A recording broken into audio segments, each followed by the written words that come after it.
Tuhan sudah memberikan tanda dan saya harus angkat bahwa ini yang Tuhan mau. Saudara, dalam 1 minggu ini saya bolak-balik rumah sakit jiwa, saudara. Mungkin saudara tanya, siapa yang sakit jiwa? Ibu Nova sakit jiwa. Tapi yang saya lakukan adalah ini orang-orang lama dengan saya sebenarnya, saudara. Kemudian ada satu masalah dan dia bilang, ibu, saya jadi kalau sudah begitu, saudara, saya tahu ada sesuatu yang Tuhan dikerjakan.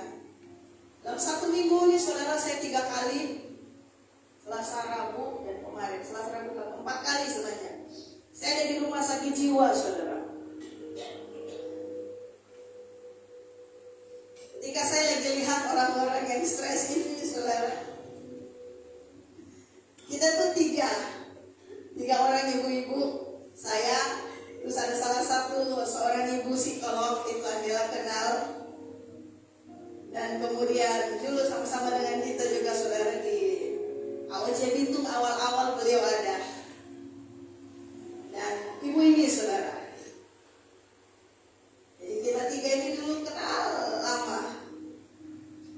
Nah, saudara, dan ketika saya dengan ibu psikolog ini sementara bercerita, tiba-tiba saya tuh ketawa, saudara. Karena saya lihat orang-orang ini nih, saudara, yang mengalami gangguan-gangguan kejiwaan, saudara. Saya rasa perlu kalau saudara yang lagi banyak masalah bisa ke sana, saudara. Maka tiba-tiba sejenak, saudara, masalah saudara itu hilang. Saya sudah ajak ke Angela tadi malam. Angela kau wajib ikut. Kenapa? Karena ternyata kasusnya itu hampir sama. Dia sudah lakukan dan puji Tuhan dia hidup, saudara. Saya cerita anak ini minum 100 pil, kemudian yang dia minum itu obat lansoprazol, pokoknya obat-obat asam lambung, obat-obat kejiwaan, pokoknya ada total 100 macam. Dia memang dia sengaja hitung sampai 100 obat. Kemudian dia hampir lompat dari lantai 9. Kemarin di hotel dia memendamkan diri dan tidak bangun-bangun, saudara.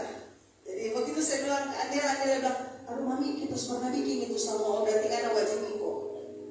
Karena kalau sudah begitu bisa tahu rasanya, Angela. Kenapa tiba-tiba, saudara, saya itu ketawa. Terus ibu yang psikolog ini dia kan ketakutan, saudara. Kenapa, saudara? Di rumah sakit itu kita tidak bisa tahu mana yang hilang, mana yang waras. Betul, saudara. Karena itu tidak ada beda, saudara, mana yang pasien, mana yang keluarga penjaga. Semua bagus-bagus, saudara. Kalau saudara pikir, oh karena mereka orang gila pakai baju khusus atau muka mereka kelihatan, tidak ada, saudara. Tiba-tiba saya tuh ketawa. Ibu ini, Nova, kenapa Ibu Nova ketawa? Tenang, Bu, kalau Tuhan tak tolong orang dua sampai sini, saudara. Saudara tahu apa yang terjadi? Tiba-tiba saya bilang ini, kalau Ibu misalnya Tuhan tidak tolong, kira-kira Ibu kegilaan seperti apa Anda? Aduh, saudara, itu teman saya yang lagi bersedih dengan anaknya ini, lagi menangis terus. Saya dengan ibu satu ini, kita tuh lagi ketawa. Dan bilang, Bu, kalau kita sama model yang sana, Bu. Dan itu jujur, saudara, membuat saya bersyukur sekali, saudara. Dan tiba-tiba saya lupa masalah saya. Jadi kalau saudara yang lagi banyak masalah, boleh ikut. Boleh ikut layani mereka, saudara. Karena itu memang dibuat bebas. Siapa saja bisa datang. Tapi kalau sudah mereka lihat berbahaya, itu mereka sudah taruh di kamar, saudara. Dan kamar mereka itu seperti penjara. Tapi kalau selama di ruang UGD, itu masih bisa ditangani, saudara. Saudara, saya lihat Tuhan kasih saya sebuah pengalaman yang baru melayani mereka yang mengalami gangguan kejiwaan. Bisa bilang, Mami, bulan Februari Pak Kusut orang Valentine di sana, ya nanti dia jadi pembicara utama di situ, saudara. pasien menangis, langsung angkat dia gelar pemimpin AOJ Sulut. Kalau bisa bikin menangis ya. Saudara, kalau saudara tanya kenapa saya harus istilahnya repot dengan masalah orang ya saudara. Saya selalu ingat setiap awal tahun terjadi seperti ini saudara. Bintang-bintangnya Tuhan iblis coba matikan. Saudara lihat setiap awal tahun pergantian tahun iblis coba jatuhkan, iblis coba lumpuhkan para bintangnya Tuhan. Dan kalau saudara ingat waktu lepaskan doa berkat akhir tahun atau awal tahun, saya lupa itu, saya bawa soal deklarasi bintangnya Tuhan. Kita akan terus bersinar seperti bintang. Dan kenapa saya di dalam hati saya ada sedikit kemarahan, karena yang di tangan ini adalah bintang, saudara. Jangan nanti saudara begini, oh berarti kita anak bukan bintang, mami tidak pernah fokus. Bukan saudara. Bagi saya ini sosok wanita yang apa saudara? Memang dampak dia bukan cuma 1-2 aspek dia berdampak. Ini orang punya dampak mendunia saudara. Saudara adalah kalau bilang cantik saudara. Nah, ada di sini orang yang cantik sama dengan dia saudara. Mau bandingkan yang Jen, dia lebih cantik saudara.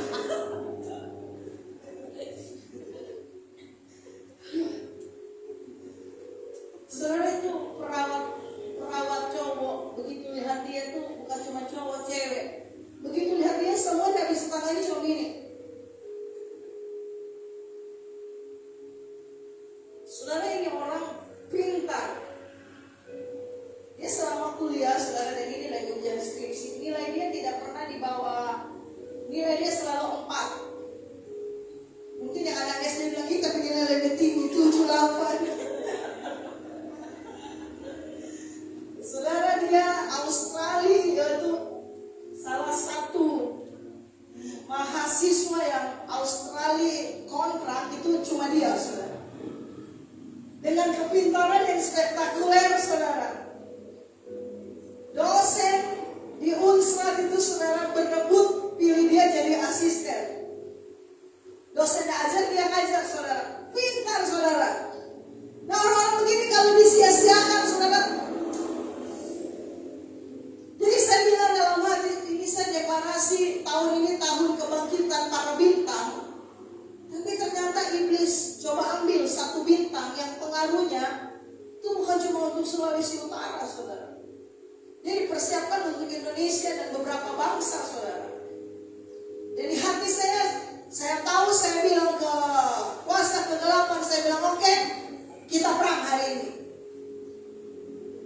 Itu diteguhkan ketika suami saya bilang begini, kita sudah tidak pernah perang-perang ya saya. Itu sudah tamparan keras buat saya, dan saya bilang oke, tak kasih keluar senjata perang. Saudara, saya sampai bilang begini, Tuhan saya mau fokus menangani sampai sungguh saya lihat terjadi perubahan dan dia dibebaskan dari banyak hal. Saudara tahu begitu dia dibawa ke rumah sakit jiwa saudara di Kalase, itu perjalanan jauh saudara. Itu butuh tenaga, butuh keuangan saudara. Bolak-balik saudara, saya bolak-balik. Itu duit dari mana pun saya tidak tahu saudara. Yang saya tahu uang di dompet saya tidak pernah habis saudara. Perjalanan ke sana bolak-balik itu sudah ratusan saudara. Saya musim hujan, nggak mungkin saya pakai mobil, nggak mungkin saya pakai motor, terkadang harus pakai mobil, dan itu mahal, saudara. Nah, saudara begitu saya tahu ini anak ini bukan hanya secara jiwa mental, tapi saudara saya tahu ada kuasa kegelapan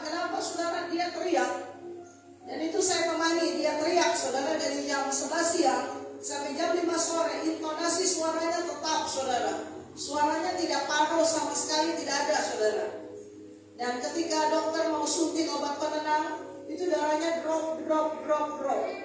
Beberapa dokter tangani berkata begini, Bu, ini secara medis tidak bisa, Bu. Seharusnya kalau dia dalam keadaan emosi begini, darahnya naik. Tapi ini secara medis, secara logika itu drop. Dan saya tahu ada sesuatu dan saya bilang bahwa ini sudah ada spirit lain yang menguasai. Karena itu begini saudara, jangan main-main dengan. Kadang kita tuh suka drama-drama saudara kan dalam hidup. Itu dulu saya pelaku drama saudara. Dan saya bersyukur saya sampai tidak ditunggangi saudara. Walaupun saya pernah mengalami sentuhan iblis langsung di kulit saya saudara, di tubuh saya. Saya alami saudara, kenapa? Ada banyak drama dalam hidup saya saudara. Saya drama-drama dengan jiwa saya, dan kemudian hari itu saya diizinkan ada sosok anak kecil itu peluk saya dari belakang secara fisik saudara. Sedang dia peluk, saya pendarahan tidak berhenti. Dan hari itu saya tidak tahu cerita ke siapa, karena saya bukan tipe orang yang suka menceritakan masalah saya saudara. Tapi hari itu saya coba ingat satu sosok, yaitu Ibu Nani. Saya tidak ke Ibu Iin karena saya tahu saya akan kena marah dari beliau. Saya tidak kepada Daniel karena belum dekat. Tapi hari itu muncul di muka saya cuma wajah Ibu Nani. Saudara, saya WA, saya SMS beliau. Saya cuma bilang, Bu, bantu doa ya, saya ini pendarahan. Pendarahan tidak berhenti. Saudara, Ibu Nani langsung balas begini, Nov, kamu disentuh iblis ya? Saya bilang, oh iya, langsung saya cerita kejadian yang terjadi. Saudara, dan ketika saya berada di sana, saya tahu ini gangguan kejiwaan, tapi ada gangguan yang ditunggangi, saudara. Karena itu bereskan jiwa kita. Makanya Daud itu selalu bilang gini, hai jiwaku, pujilah Tuhan. Jangan biarkan tekanan menguasai jiwa saudara. Itu jadi salah satu bahan tunggangan iblis. Iblis itu tidak tahu saudara tentang saudara, tapi dia tahu cara mempermainkan jiwa saudara. Makanya selalu bangkitkan, berkati diri saudara sendiri. Nah, saudara, anak ini tidak mau ketemu saya. Setiap kali dia lihat saya, dia marah saudara. Dia suruh keluar segala macam. Saya ikuti saudara, saya bilang biar dia lagi dalam keadaan begitu, jangan kita paksa. Nah, saudara, dan di situ saudara ada salah satu anak itu gangguan TikTok. Kecanduan TikTok masuk rumah sakit jiwa. Nah, ini yang suka TikTok ini.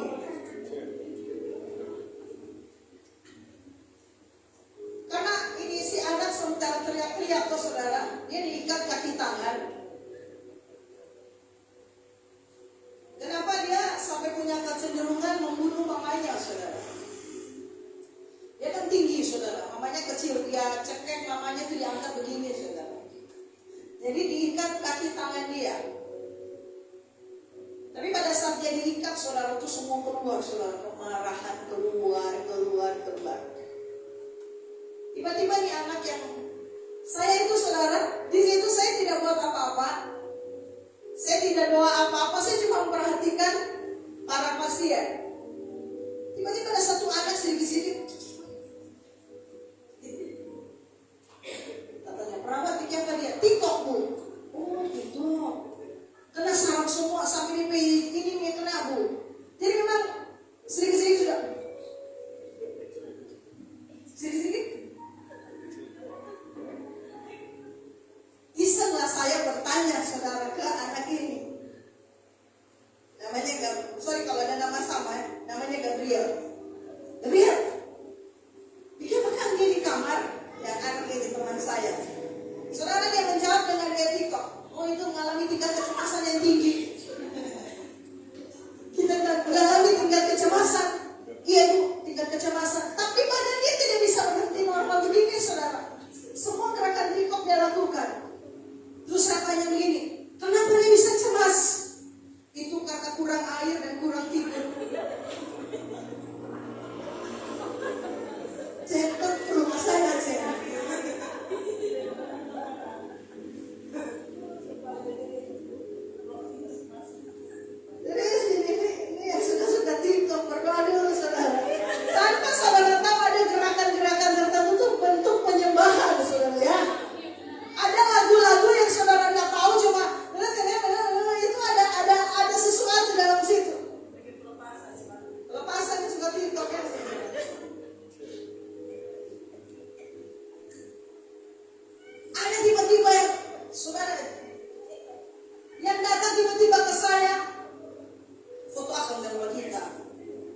foto, iya, foto model Pak kita, iya. Dia bilang saya story itu saudara yang oma-oma itu.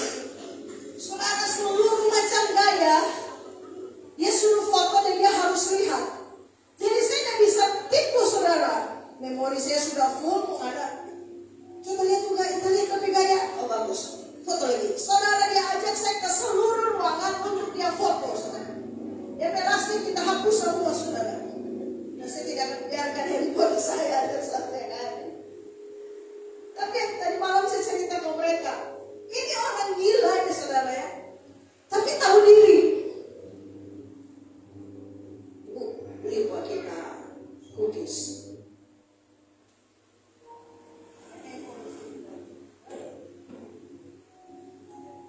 Ibu beli buat kita. Mau minta uang, tapi perawat bilang, Bu jangan dikasih uang karena kadang orang suka beli rokok segala macam. Bu beli buat kita cookies. Saudara, yang saya belikan ini 3 orang dengan gangguan kejiwaan. Pergi ke kantin. Dorang tanya harga dulu. Dorang gak mau yang mahal. Cuma melukis 2.000 satu saja. Jadi satu-satu ambil melukis. Orang ini Jo, giliran saya yang balik tanya, cuma itu? Cuma satu?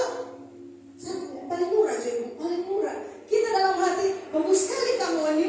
Martabak bawah yang lagi normal itu gak tahu diri ada itu. Ini orang lalu. Akhirnya berapa hari saya di sana, saya sudah dipanggil bunda lah, dipanggil itu. Yang mengejutkan itu baru kemarin, saudara. Saya kemarin pagi tiba-tiba dari malam saya sudah tahu, saya doa Tuhan saya perlu balik sana atau tidak. Karena anak ini tiba-tiba mamanya bilang, Bu Nova, kalau ada Ibu Nova dia aman sekali. Tapi begitu Ibu Nova tidak ada, tiba-tiba dia bisa lihat sosok wanita dan dia bisa bahasa Jawa halus. Sementara anak ini tidak tahu bahasa Jawa. Mamanya heran karena tiba-tiba dia bahasa Jawa yang sangat halus dicampur dengan makhluk yang halus ini, saudara. Habis bicara, dia demam tiba-tiba langsung 39. Saudara, di masa-masa itu dia cuma bilang begini, kita cuma mau makan yang Ibu Nova ada bawa. Mana itu KFC? Saudara, saya belikan dia KFC itu 5 ayam, saudara. 5 ayam, 5 nasi, 3 minuman. Saudara, dia habiskan semua. Orang lain mau makanan, dia tidak mau makan. Dia bilang, kita cuma percaya Ibu Nova pakai makanan. Jadi bayangkan, anak itu saudara, dia habiskan 5 ayam sendiri, 5 nasi, 3 minuman. Setelah itu dia tanya lagi, Bu Nova ada bawa roti Holland toh? Dia habiskan semua. Sementara dosennya datang bawa, nah ada satunya positif. Jadi aneh. Tapi kemudian ketika saya doa Tuhan saya perlu balik, mamanya bilang Nova sudah tidak perlu balik, dia sudah tenang. Tapi di hati kuat, kau harus balik karena kau kemarin, karena nanti kau akan temukan akar anak ini, saudara. Saudara, saya kemarin balik, saudara pagi-pagi. Saya ke sana, saya balik, dan saya temukan akar, saudara. Dari situ saya tahu kenapa anak ini bisa begini, saudara. Saya tidak bisa cerita karena saya tahu ini sangat sensitif. Tapi yang kembali saya bilang, hanya orang yang pernah mengalami lah dia bisa merasakan. Dia bilang begini, karena saya tiba-tiba bicara ke dia begini. Saya sebut namanya dan saya bilang, kalau kau sudah sehat, kau dukung saya ya. Kau sama saya, kita dua bikin komunitas. Dan saya sudah bicara ke suami saya, itu sebenarnya ide dari anak saya. Saya bilang saya ingin buat satu komunitas sehat. Satu komunitas sehat itu komunitasnya bagaimana? Ya kita hanya dengar saja apa masalah mereka tanpa kita judge apapun. Dan tanpa kita bawa Tuhan. Kenapa saudara? Kalau saudara ini ke rumah sakit jiwa, bisa sebentar kita ke rumah sakit jiwa. 90% itu anak muda di sana, saudara. Itu pria-pria itu, saudara, ada beberapa yang kita nggak mau gagas sekali kan ini cowok, gagas sekali saudara. Dan saya bilang, tiba-tiba di hati Tuhan, izinkan Tuhan buat desak saya untuk buat satu komunitas di mana Kita hanya perlu dengar, saudara. Dan saya cerita ke anak ini, saya bilang, saya ingin punya komunitas di mana saya ingin mendengar apa yang menjadi masalah kalian tanpa saya suruh kalian doa dan baca Alkitab. Saudara, mungkin beberapa saudara begini, sesat ini. Tahu nggak saudara? Semua anak-anak saya sudah keliling kemarin, anak muda. Mereka kecewa dengan para rohaniawan. Mereka bilang apa? Kita dijudge. Oh, kamu tidak cari Tuhan. Oh, karena kamu tidak dekat sama Tuhan. Oh, karena kamu begini. Mereka tidak pernah tahu apa yang kami alami. Saudara, 90% saya kemarin keliling satu persatu anak-anak, saya tanya, kamu punya masalah apa? Kamu punya masalah apa? Tanpa saya bilang begini, cari Tuhan ya. Dan anak ini bilang begini, Kak, kadang panggil saya Kak, kadang Bu, kadang Tante. Saya setuju. Kenapa? Karena saya korban. Ketika saya berada di satu komunitas Kristen, saya cerita masalah saya. Tiba-tiba Kak, yang pemimpin bilang, itu karena kamu kurang doa. Itu karena kamu tidak cari Tuhan. Saudara dibilang, saya alami masa itu dari bayi 3 bulan sampai saya umur 3-4 tahun. Itu karena saya tidak dekat dengan Tuhan. Apakah saya bisa merekayasa ini? Saya bisa prediksi dari saya bayi sampai saya 3 tahun saya alami itu. Apakah saya bisa tolak? Baik saudara. Dan dia bilang, ibu saya sangat dukung.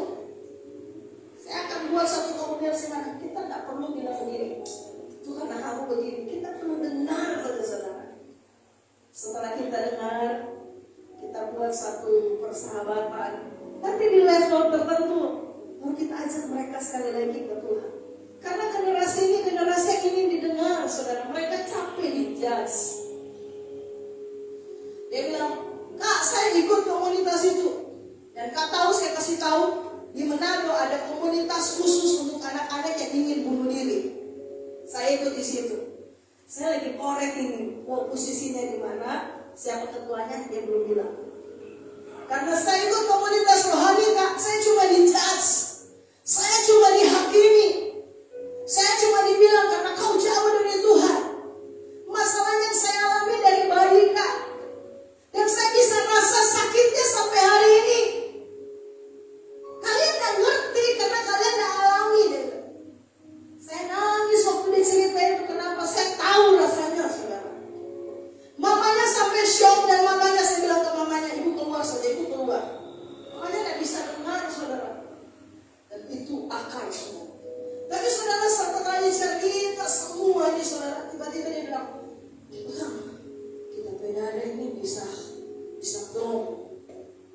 Dan dia bilang begini, Kak tahu, kakak saya sudah bawa saya ke seluruh kota Jakarta. Pendeta siapa yang gak sebut? Sebut saja pendeta siapa. Mau dari Basra? Dia bilang. Mau dari yang ini? Dari ini? Saya datangi setiap gereja. Tidak ada satu yang membuat hati saya bisa mengaku. Tidak ada satu gereja, tidak ada satu hamba Tuhan yang bisa begini menyentuh hati saya untuk saya bicara ini. Baru Kak yang datang, Kak orang pertama yang dengar apa yang saya alami. Umpamanya di luar sudah nangis, saudara.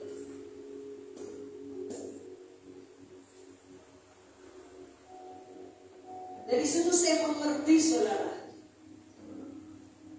Ketika saya pulang dalam perjalanan, Tuhan cuma bilang begini, nah, kalian itu dipilih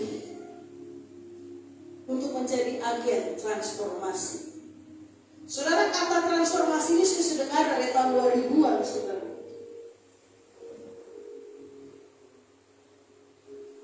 Saya pikir-pikir waktu di perjalanan,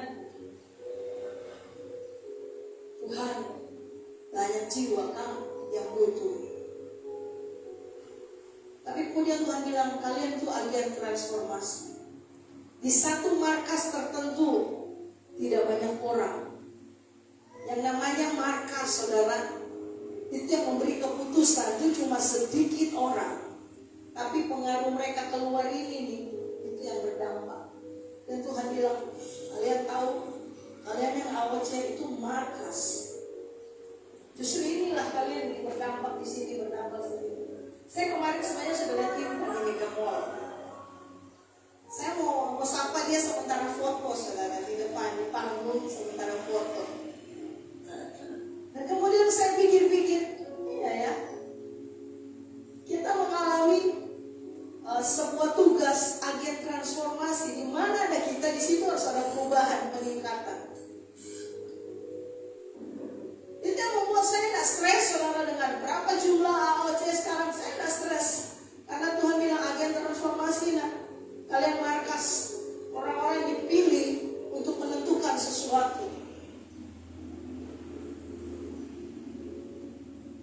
Kesaksian lagi saudara yang mengejutkan kemarin. Saya sudah kirim videonya ke Nisa. Saya kirim ke Yasir, saya bilang, Mama itu Kak Franky. Bilang mirip sekali. Saudara, anak ini baru datang. Tapi kemudian saudara, saya dengan ibu ini, kita dua lagi di depan toilet bercerita saudara. Anak ini datang saudara. Dia mau ke toilet. Dia lihat saya dengan ibu ini sementara duduk. Saudara, tiba-tiba dia begini. Hormat ibu pendeta. Hormat ibu pendeta yang agung dan mulia, yang baik hati. Hormat ibu pendeta. Izin saya mau ke kamar mandi. Saya, oh ya silakan. Ibu Desi bilang ini, Ibu kenal? Gimana kamu? Kurang Ibu Nova, tersuka ke Ibu Nova. Ibu Nova, dia bilang tunggu, kita mau tunggu dia di kamar mandi. Saudara, saya tunggu di kamar mandi hampir 1 jam. Dia di kamar mandi, dia cuma menyanyi. Dia keluar, dia lihat lagi saya. Hormat ibu pendeta, saya sudah selesai dari kamar mandi. Oke, saya pergi coba. Karena saya dengan teman ini lagi asik ngobrol, saya cuma dengar dia teriak-teriak. Saya balik melihat dia sudah diikat saudara.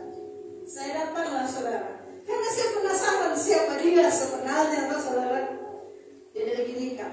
Dan kemudian dia begini. Nah ini kita ibu pendeta saudara. Pendeta keluarga bilang begini. Sembarang ada ini. Iya, dia ini ibu pendeta. Karena dia bisa jadi dokter, dia bisa jadi guru, dia bisa jadi penasehat. Semua ada pada dia. Oh kita bagi, ya tahu kita pendeta dari mana? Karena kita lihat Pak Ibu ada Bapak Putra dan Roh Kudus. Minimal saudara biar orang begitu dari apa kita ada Bapak Putra. Yang kita takut ada ini karena saya lihat ada roh ini. Orang-orang kalau itu kan dia tahu. Mama bilang, bebek mama bilang, ibu pendeta dan ibu kita pendeta. Ya, kita tahu ibu karena cuma ibu bisa menyelamatkan saya dari keterikatan ini. Bukan tapi ikatan ini ternyata kamu bukan. Hanya ibu yang bisa. Mau kita tanya karena bikin apa begini? Sementara terikat dia bilang apa? Ibu orang ada di Bali kan? Indah sekali pemandangan di Bali. Mama senang terus di Bali orang sekarang. Jadi mama dengan air mata orang sangir kasihan. Soalnya air mata sobat bahasa kita tidak mengerti bahasa sangir. Sobat bahasa. Ini mama, ini tuh Bali mama. Mama mau pilih Bali ini tuh Bali. Terima kasih ya. Kayak begini orang. Besok tahu kita dari Bali lalu semua saya ikut spirit. Oh kita tanya ini ada ikut aliran apa kasihan? Aliran darah Yesus ibu, ada aliran darah Yesus. Siapa anak papa? Ini kita mau rekam, tapi kita ulang-ulang ternyata beda. Kita pikir DP Farm Matahari. Kita semua telepon Pak Aldo sebenarnya. Cuma beda DP Anta iyo tapi di belakang buka. Siapa tahu? Kita ulang-ulang. Apa Antahari? Anta apa begitu saudara? Dia bilang Antahari kita semua telepon Pak Aldo. Ada keluarga di soal di sini. Tapi bukan saudara. Saudara itu kejadian aneh-aneh, tapi begini saudara, di situ kita diuji saudara, betul-betul ini. Ada satu cantik saudara, itu bahasa Inggrisnya gila. Bicara dengan siapapun pakai bahasa Inggris, tapi saudara dia kalau berjalan, kalau yang normal kan dia bagus. Cuma sekolah di Jogja, pulang tiba-tiba jadi gila saudara. Tapi begini saudara, ini semua cerita. Terkadang Tuhan kasih kita masuk kepada situasi-situasi yang baru saudara. Kita masuki musim yang baru, kita masuki situasi yang baru, keadaan yang baru, problem yang baru. Karena begini saudara, Tuhan punya sebuah rencana untuk menjadikan saudara dan saya, kita agen transformasi. Bila kiri kanan kamu agen transformasi.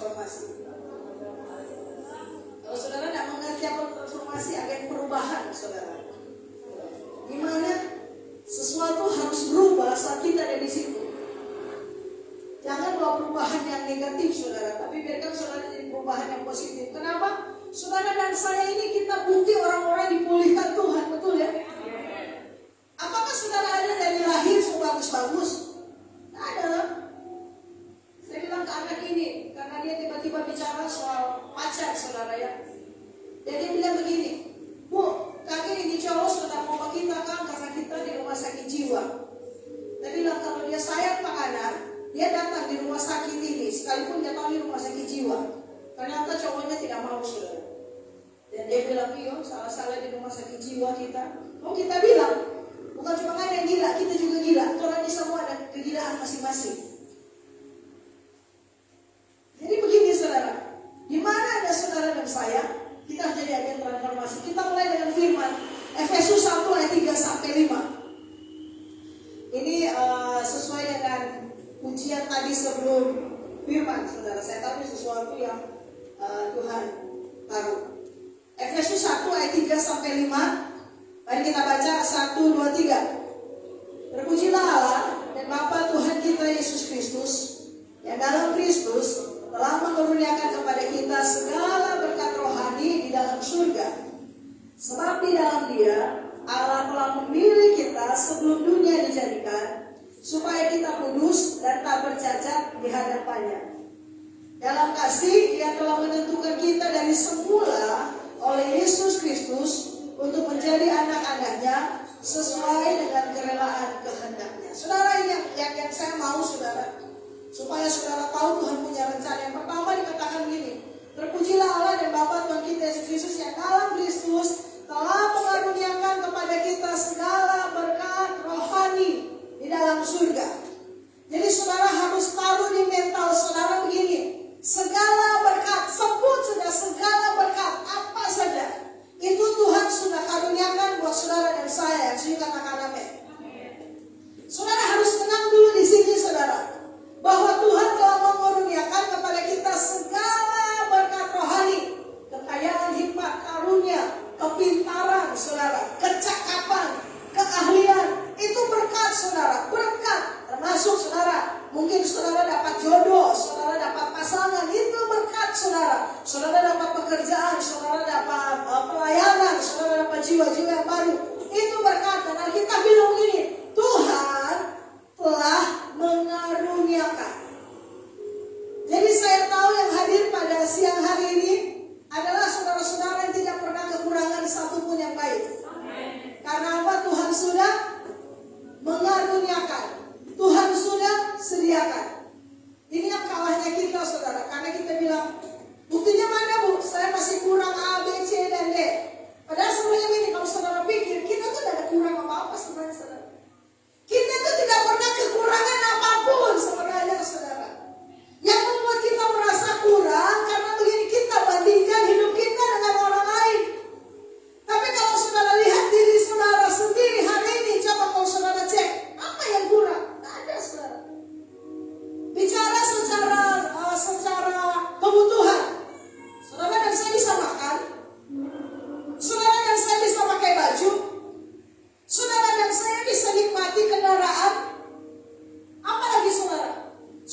kecil, maka kita dinasehati dari Kejadian sampai Wahyu. Bila perlu kalau bisa ada wahyu lain lagi, kalau kita plan, so itu kita dapat nasihat dari situ. Capek. Sementara saya bilang begini, kamu tahu enggak? Kalau banyak orang ingin kayak kamu. Kamu tahu enggak, kamu tuh salah satu pemicu anak saya itu mengidolakan kamu. Saya bilang, Yasia tuh sayang sekali sama kamu. Sampai Yasia bilang begini, Mama kalau dia sudah sembuh, bawa juga Kabitu. Dia bilang, kalau ada mau kita bawa anak Kabitu. Karena bebas di Bitu bikin apa. Dia bilang, iya Bu, karena kita capek. Terus dia tanya Yasia di mana? Saya bilang, Yasia di Semarang. Oh, saudara, dia tiba-tiba bilang, itu pilihan yang tepat.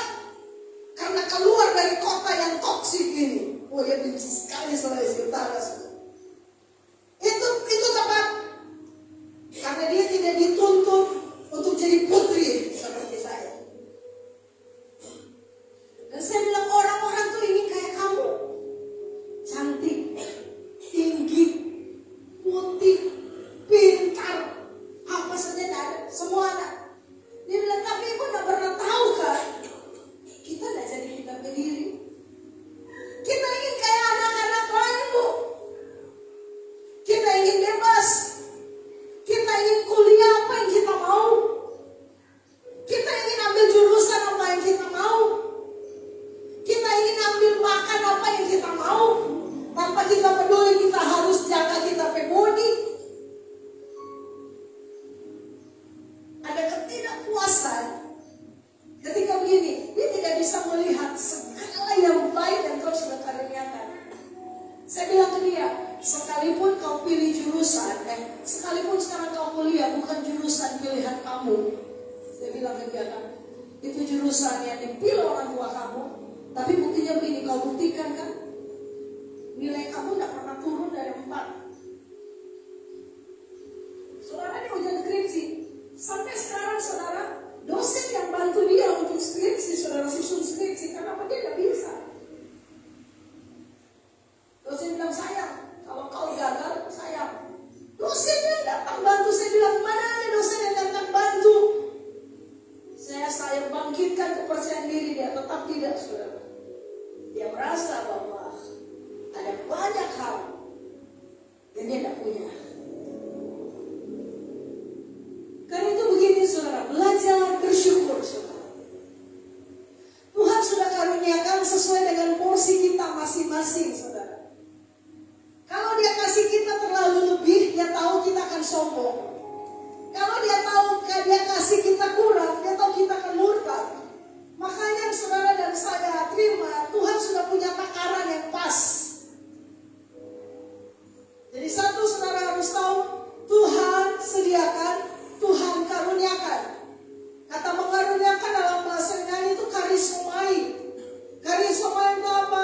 Diberikan dengan anugerah. Saudara tahu anugerah itu apa?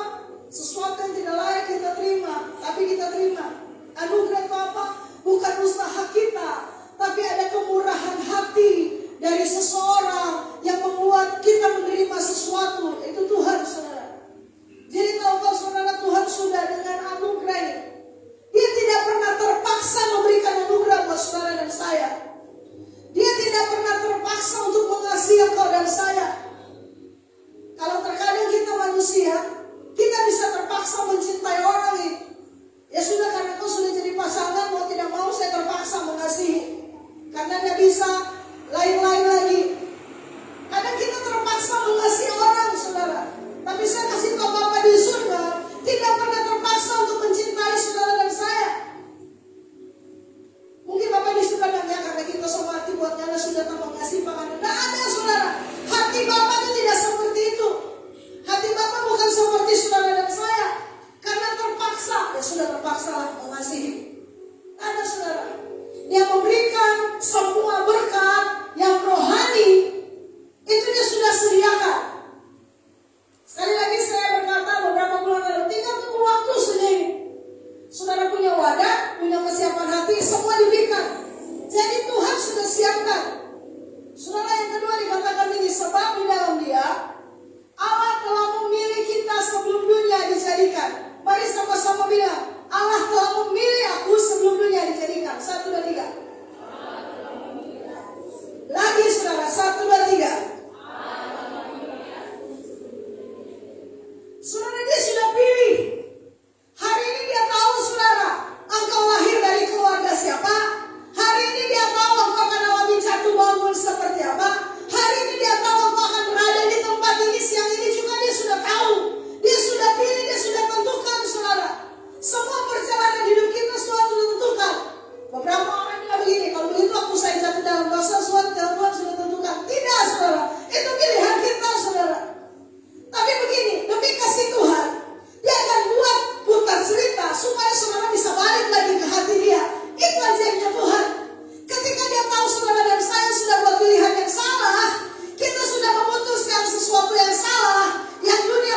Kalau saya bisa gabungkan dalam bahasa lain, maka saya bilang begini. Tuhan sudah memberikan anugerah kepada orang-orang favoritnya, karena dia tahu orang-orang favoritnya akan hidup menurut kehendaknya. Saudara, dan dia pilih saudara. Makanya saya selalu bilang, kalau hari ini saudara dengar firman, itu bukan untuk orang lain, untuk saudara. Dia pilih saudara untuk saudara hidup sesuai kehendaknya. Saudara, kata ditentukan dia terima tadi ya. Itu bahasa Yunaninya adalah prorizo. Prorizo itu artinya begini, dia sudah takdirkan. Dari pihak Tuhan dia sudah takdirkan nih. Hidup saudara akan jadi sesuai kehendaknya. Sehingga begini saudara, saudara ini jadi agen transformasi. Kembali saya bilang, di mana ada saudara, di situ ada perubahan. Supaya begini, orang-orang di sekeliling saudara hidup menurut kehendak Tuhan. Hari ini kalau saudara lihat berapa banyak saudara sudah alami pertolongan Tuhan, dipulihkan Tuhan. Ada nggak saudara bisa punya kerinduan begini? Harus ada orang yang dipulihkan lewat hidup saya. Harus ada orang disembuhkan lewat hidup saya. Makanya itu saya tantang begini saudara. Cari satu jiwa minimal saudara. Yang di tetangga saudara, di sekolah saudara, di pekerjaan. Karena begini, tidak semua di sekitar saudara orang baik. Ada orang-orang yang penuh dengan luka. Ada orang-orang yang penuh dengan kesakitan. Mana begini, saudara adopsi satu orang saja. Dan saudara bilang, Tuhan, aku akan selesai kalau aku lihat hidupnya sesuai dengan kehendak-Mu. Mana saudara? Atau saudara cuma bilang, ya sudah berhenti di saya saja masih jatuh bangun. Inilah saudara yang membuat kita tidak bisa bergerak. Tuhan memberikan anugerah. Respon kita cuma dua, kita terima atau kita tolak. Dan kalau saudara bilang begini, bagaimana cara kita menolak? Menolak begini, pada saat ada sesuatu yang berhadapkan dan tiba-tiba saudara berkata, aku tidak bisa. Tanpa sadar saudara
attach sama gereja.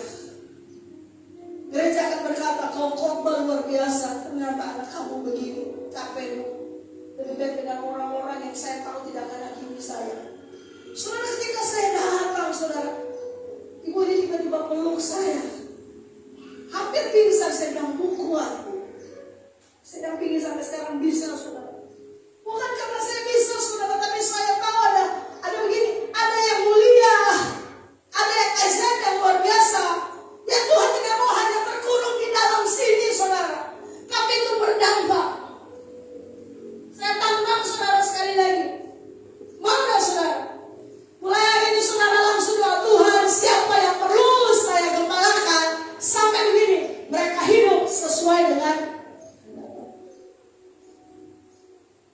buka mata. Keluarga saudara ada yang aneh, saudara. Mana saudara sungguh-sungguh jadi gembala supaya ini saudara tahu rasanya jadi gembala itu seperti apa. Dan saudara tahu rasanya sukacita ketika yang saudara gembalakan ini bisa berubah, bisa hidup menurut kerelaan Tuhan. Terus saudara bisa tahu sukacitanya seperti apa. Tidak usah saya kasih saudara 2 jiwa, 1 jiwa saja saudara, 1 jiwa. Makanya Paulus bilang begini, mereka tuh mahkota kemegahanku. 1 jiwa saja. Saya bicara di depan saudara ini bukan karena begini, saudara di level bawah, nada saudara.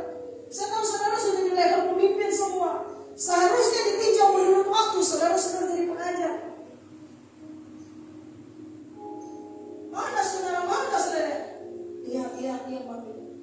Ada di dalam saudara yang bersahutan ketika saya khotbah ini dan saudara berkata, aku mau. Tiba-tiba wajahnya terlintas dan saudara berkata, sementara pulang apa mengunjungi dia. 1 minggu 2 kali saudara datang mendengari isi hati mereka. Mungkin dari mamanya tiba-tiba bisa saudara berdampak kepada suaminya, berdampak ke anak-anaknya. Oh saudara, setiap kali saudara lakukan itu saya kasih tahu ya, itu surga keempat saudara.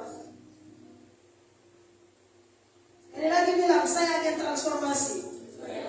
Saudara pernah mengalami perubahan, mari mau perubahan. Tuhan bisa kerja sendiri, bisa saudara. Tapi kenapa terkadang Tuhan izinkan dia tawarkan engkau dan saya jadi partner. Sudah begini, saudara kagum. Ternyata saudara itu spesial. Saya tiap kali pulang dari penjara, begitu keluar dari penjara, dari rumah sakit, Tuhan saksi saudara, saya nangis di jalan. Terus saya bilang, Tuhan, kalau bukan Tuhan, aduh, saya salah satu pasien kali di situ. Karena saya juga punya masalah berat yang terkadang saya tidak bisa pikul.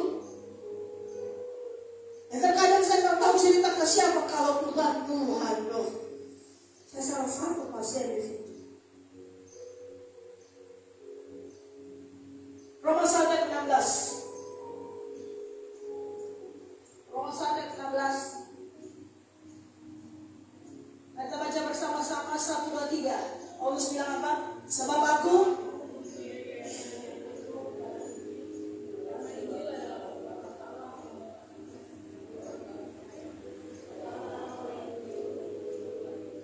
Saudara, Paulus bilang begini, sebab aku mempunyai keyakinan yang kokoh dalam Injil. Karena Injil adalah kekuatan Allah.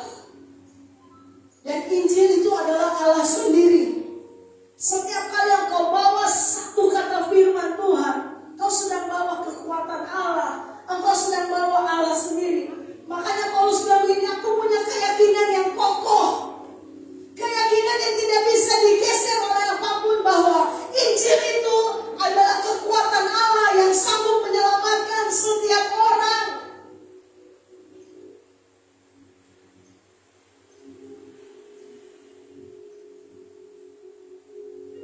Apa yang saudara bicarakan setiap kali saudara ketemu dengan mereka? Apakah dari mulutmu ada satu kata firman? Paulus bilang, aku punya keyakinan yang kokoh bahwa Injil itu sanggup menyelamatkan. Maunya kita, ini kalau Paulus ada di sini, saudara mungkin dia stokin orang satu persatu, saudara. So, terlalu banyak dengar firman, tapi tidak pernah percaya kuasa firman. firman sanggup menyelamatkan. Paulus bilang, aku punya keyakinan yang kokoh. Kalau Injil itu kekuatan. Setiap kali anak saya, saudara, kalau dia seminar, karena dia kan kalau seminar sekarang semua rata-rata di sekolah muslim, saudara. Dan tidak bisa ada satu ayat. Tapi saya bersyukur anak ini diberi hikmat mengubah setiap ayat menjadi satu kata, saudara. Setiap kali seminar dia masukin ayat-ayat ini dengan kata yang dengan hikmat Tuhan berikan. Saudara, di situ dilihat begitu banyak perubahan terjadi. Makanya saudara, ayo mari menginjil, saudara. Nggak perlu saudara injil yang orang Kejadian sampai Wahyu, kata-kata saudara. Ketika kau bawa begini, satu kata firman saja, saudara sementara bawa Tuhan dan kekuatannya. Kalau saya bawa Tuhan dan kekuatannya, apa yang saya takutkan? Ketika saya mengerti firman ini, saudara, kemarin terjadi beberapa ibu-ibu sudah ketakutan. Saya takut kenapa? Karena saya bawa Injil, saya bawa kekuatan Allah, dan saya bawa Allah sendiri. Kalau saya bawa Allah sendiri, apakah ada kuasa yang berani? Ada, saudara. Makanya ini kenapa saudara selalu diliputi ketakutan. Saya tidak bisa ngomong, saya tidak berani seperti mami, saya tidak punya potensi itu. Saudara sementara meremehkan firman, saudara. Dan kalau saudara remehkan firman tanpa sadar, saudara remehkan siapa? Coba lihat kiri kanan, berapa banyak kali yang meremehkan Tuhan.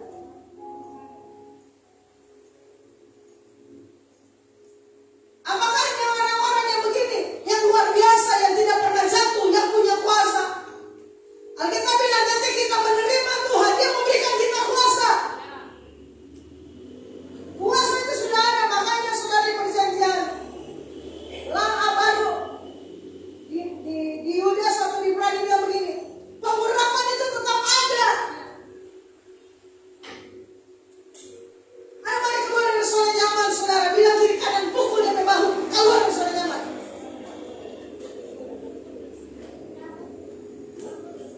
Serius ya saudara, keluar dari zona nyaman, saudara. Saya bisa bayangkan kalau semua saudara yang hadir ini ya, mulai besok saudara praktekkan. Tuhan, tetangga yang mana yang harus kita datang? Nggak perlu saudara langsung begini, kita lihat ada spirit ini, panganan roh, langsung tolak duluan. Selalu banyak aliran-aliran begitu. Datang cuma begini. Apa kabar? Mana cerita? Sudah bawa jadikan gini, jalin hubungan dulu. Nggak usah saudara ngeroh dulu, langsung otak duluan, saudara. Kok kalau apa ini dari sama Pastor Jim? Aduh, Pastor Jim sudah. Pokoknya kalau saudara orang-orang tahu di bawah naungan Pastor Jimmy, langsung tahu saudara itu luar biasa. Tahu saya bilang dari Pastor Jimmy, dari mana? Dari gereja Tuhan. Seperti bapak, dari aliran apa? Aliran darah Yesus. Begini saudara, target ada satu temanmu, ada satu tetanggamu. Ya begini, sampai saudara bisa lihat dengan mata, dia berubah. Makanya saya kenapa anak ini saya bolak-balik, karena saya punya target, dia harus merdeka. Saya tidak akan berhenti sampai Tuhan berhenti, saudara. Baru tadi pagi, ketika saya sudah siap-siap, mamanya sudah telepon, Tuhan disuruh jadi ulang.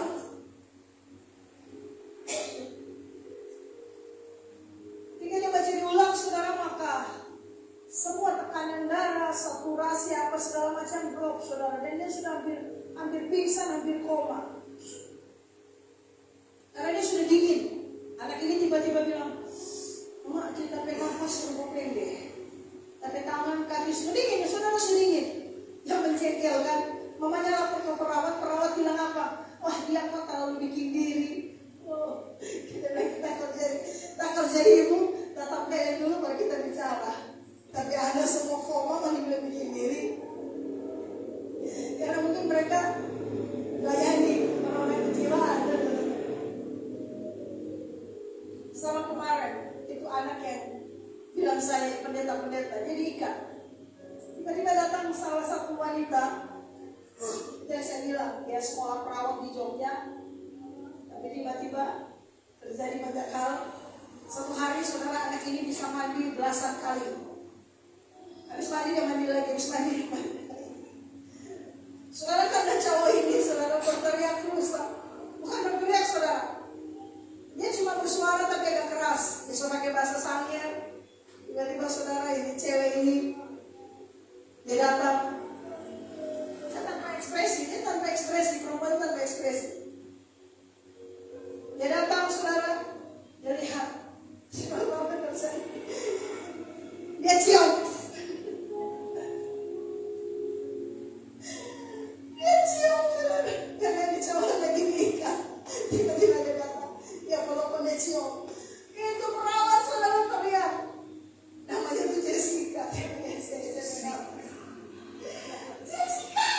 Itu perawat saya. Kenapa apa dia? Cuma cium pak. Dia begitu. Karena tadi saya sudah ketahu. Aneh-aneh saudara. Cuma cium pak dia. Sesama mereka sedang jadi mereka pacar menanyakan. Oke. Ya saudara, kembali ke laptop. Menginjil saudara. Kalau saudara tahu kita punya, kemarin ada yang tanya ke saya begini, apa beda Kristen dengan agama lain? Sekarang saya tanya ke saudara, saudara jawab apa? Apa yang membuat Kristen beda dengan agama lain? Seandainya kalau saudara penginjilan ada yang tanya begini, saudara jawab apa? Kita kan selalu jawab ini, oh Kristen itu agama kasih. Saudara pikir orang Kristen agama kasih, agama lain lebih mempraktekkan kasih, religius jangan bunuh. Saudara itu yang paling banyak kasih.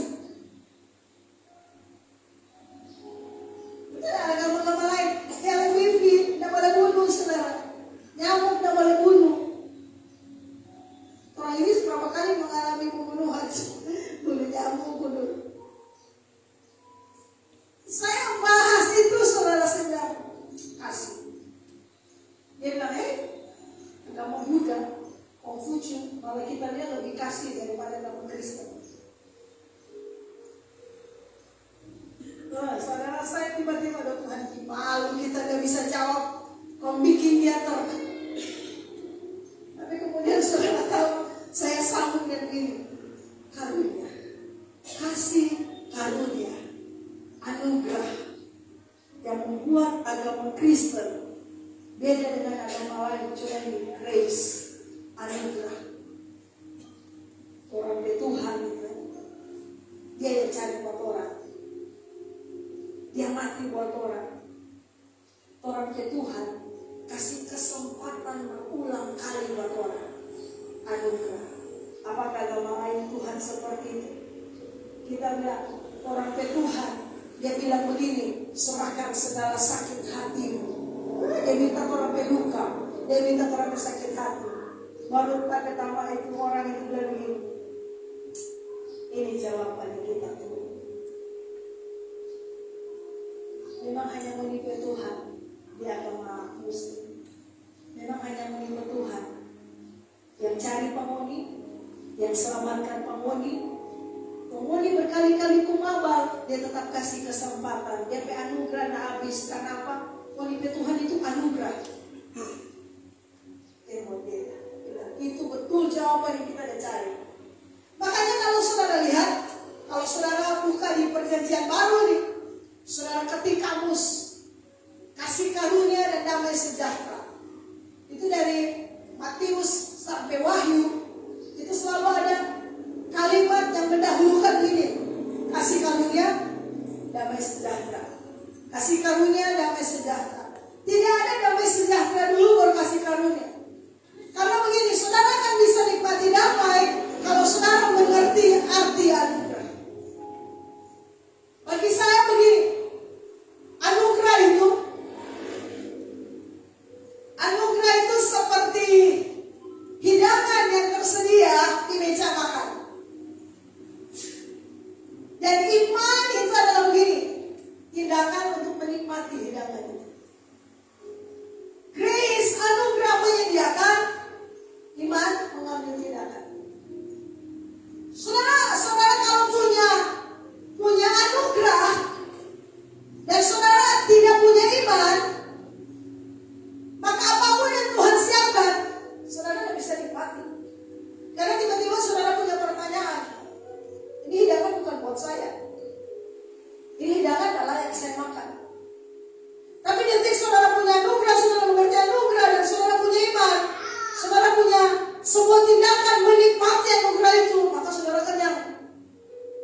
Saudara percaya nggak?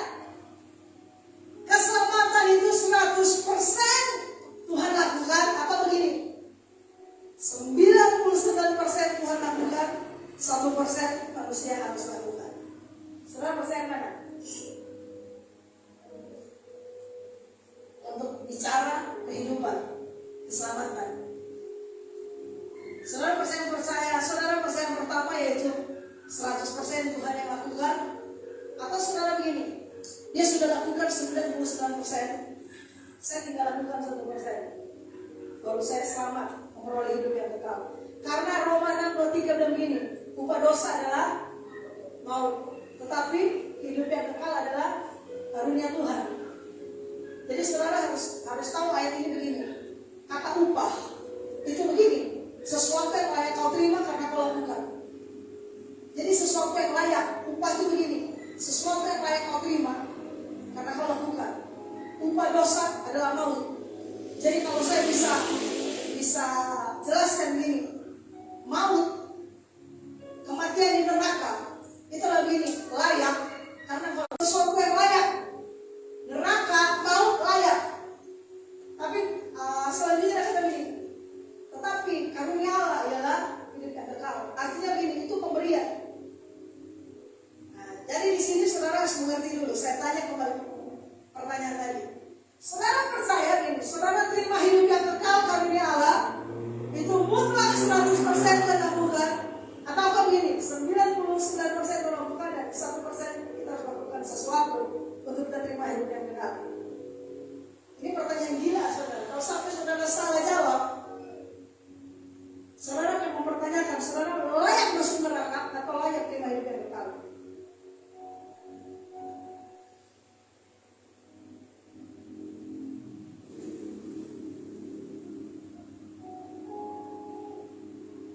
Saudara bingung kan? Akhirnya saudara bingung soal keselamatan saudara sendiri kan? Saudara saya kasih itu jawabannya, keselamatan mutlak 100% Tuhan yang lakukan. Karena dibilang apa itu pemberian, bukan usaha manusia. Kalau sampai Tuhan bilang begini, oke, kita rapat Bapa, Putra dan Roh Kudus ini, seperti yang namanya Johan bilang ke saya ada Bapa, Putra, Roh Kudus. Hari itu terjadi perembukan Bapa, Putra, Roh Kudus bilang begini, Tuhan selamatkan manusia ya.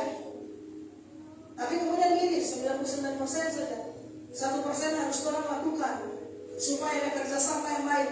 Maka saya kasih tahu begini, saudara setiap malam saudara tidak akan bisa tenang karena saudara pasti akan bertanya, apakah 1% itu sudah saya lakukan atau belum.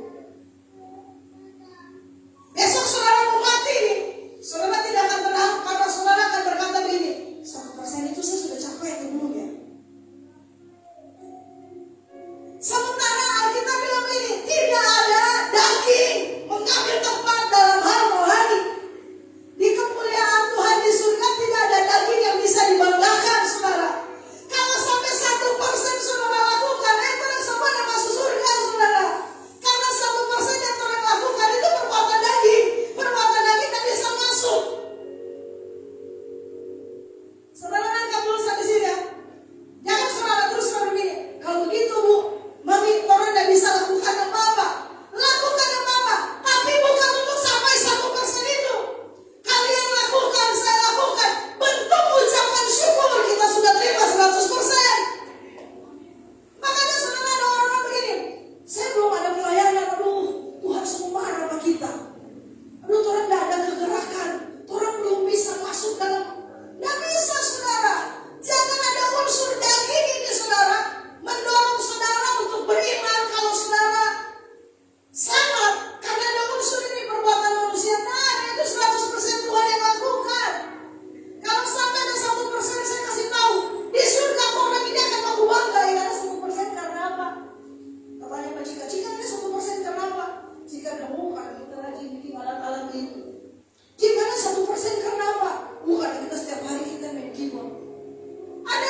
bilang kiri kanan, kau sudahlah, kau itu masuk surga.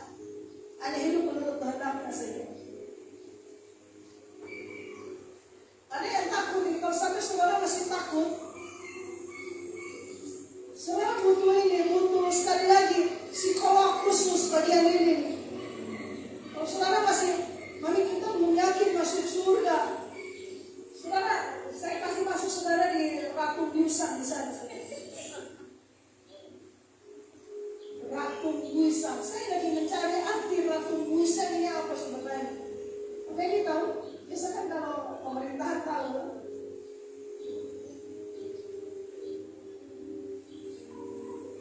Yakin ya saudara?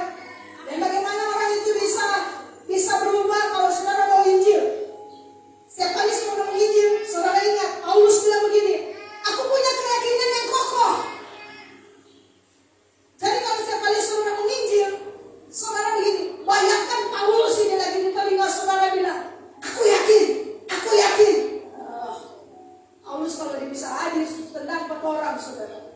Setiap kali saudara bicara soal satu kata firman, saudara sementara bawa kekuatan Allah dan saudara sementara bawa Allah sendiri. Jadi kenapa penginjilan itu powerful? Karena penginjilan itu saudara sementara bawa Tuhan sendiri. Firman itu Tuhan sendiri saudara. Kalau firman Tuhan sendiri, saudara kata apa? Roh di dalam saudara lebih besar dari apapun. Yesus kata-katanya. Oke. Saudara, saya akan tutup dengan kesaksian. Saya dengar satu kesaksian luar biasa saudara. Sudah ada satu oma di luar negeri saudara. Dia oma biasa sekali, tapi dia cinta Tuhan. Tapi kemudian karena sudah sangat tua, dia bicara kepada pendetanya begini, Pastor, aku ingin mati, tapi aku tidak mau mati di malam hari. Aku ingin mati di pagi atau siang hari. Kenapa? Karena aku takut gelap. Jadi seorang oma yang simpel, sederhana, dan banyak begitu dia takut kegelapan. Jadi aku ingin mati itu pagi, pokoknya sampai siang. Kalau sudah sore sampai malam, aku tidak mau mati, aku takut gelap. Kemudian dia tanya ke pendetanya begini, apakah boleh saya berdoa seperti itu? Kira-kira kalau saya doa itu berat nggak bagi Tuhan? Kemudian pendetanya bilang begini, it's okay, berdoa saja. Masalah kan? Nggak berat kan bagi Tuhan?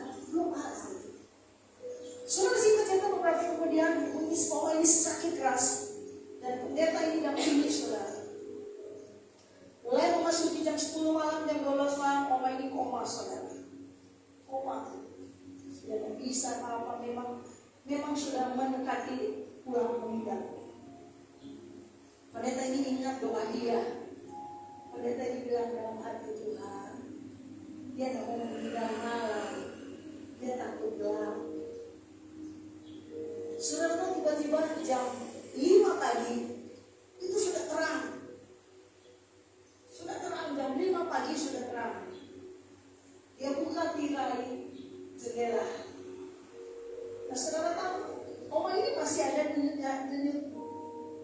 Kemudian pendetanya bisik ke telinga dia, Oma, kau lihat? Ini orang sudah koma saudara. Oma, kau dengar suara saya? Kau lihat? Nah, saudara, apa yang terjadi? Di koma dia, tiba-tiba oma ini buka mulut dan berkata, thank you Jesus. Pulang. Dia tadi pulang ke rumah dan iseng dia buka berita. Saudara tahu apa yang terjadi ketika dia buka berita? Dia nangis. Ternyata di berita itu bilang begini, hari ini terjadi fenomena alam yang membingungkan. Matahari terbit lebih cepat dari biasanya. Ternyata dia nangis. Dan ternyata dia apa?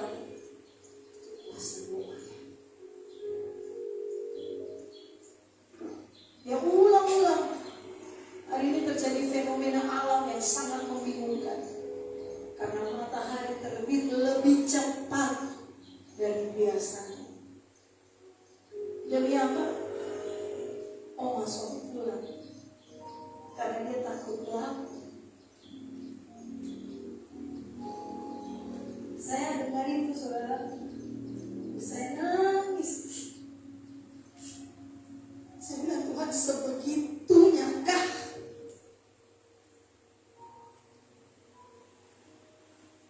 Tapi itu permintaan yang tidak perlu saudara paksa Tuhan. Tuhan itu tidak bisa dipaksa dengan doa, saudara.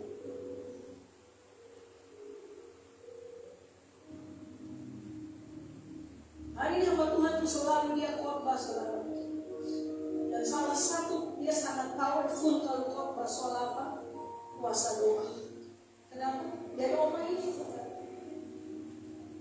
Dari oma ini. Kembali tadi Efesus bilang, Tuhan sudah siapkan segala sesuatu. Tinggal bagaimana, saudara? Percaya saja. Cara kita menerima anugerah ini, percaya saja, saudara. Ada orang respon ditolak, kau tolak dengan cara kau batasi kebutuhan kerja dalam hidupmu. Dan ada orang yang bilang, Tuhan, aku mau Tuhan, aku mau.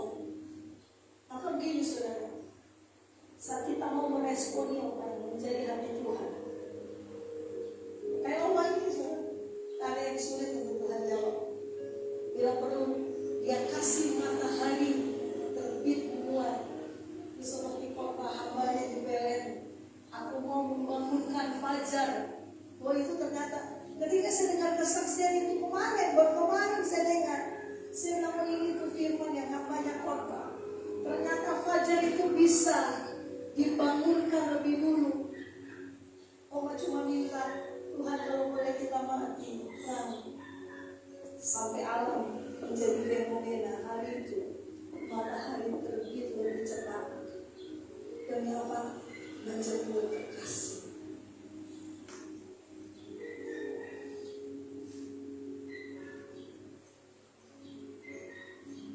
Saudara kekasih Tuhan, saya dengar kesaksian itu kemarin.